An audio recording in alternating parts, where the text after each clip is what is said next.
Happy Easter from St. Charles Borromeo, from my staff and my deacon and myself. I hope that this is a time of great joy and a time of recognition of what God has done for us.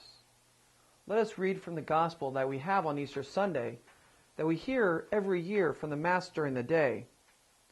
This is from John chapter 20 at the very beginning of it. Now on the first day of the week, Mary Magdalene came to the tomb early, while it was still dark, and saw that the stone had been taken away from the tomb.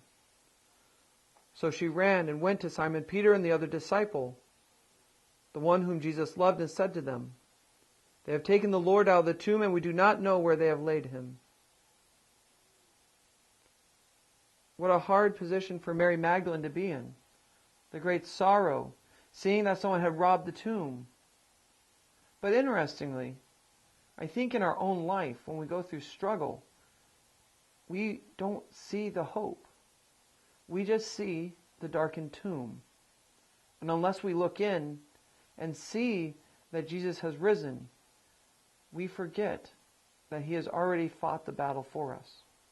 And so when we celebrate the Easter season, we celebrate the octave, 8 full days of God's love for us, shown in the resurrection.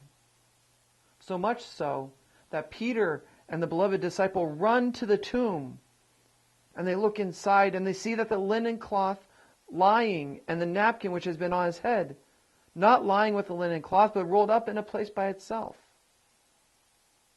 So there was order in the moment of chaos. Things weren't just thrown around and Jesus disappeared, but everything was put in its place. And that's the plan of salvation. Everything is ordered. And with the resurrection of our Lord, we too have hope that Christ has risen from the dead so that we can live forever with him in eternity. Yes, he suffered. Yes, he died. But yes, he rose. And in the resurrection, we can bet assuredly that Christ has risen for us, to redeem us and to help us. This was his plan from the beginning, the plan of our Father and of Christ, to be with us and guide us. And so as we celebrate Easter this year, we as a community will gather as 1,400 to 2,000 people. Who knows how many God will bring here?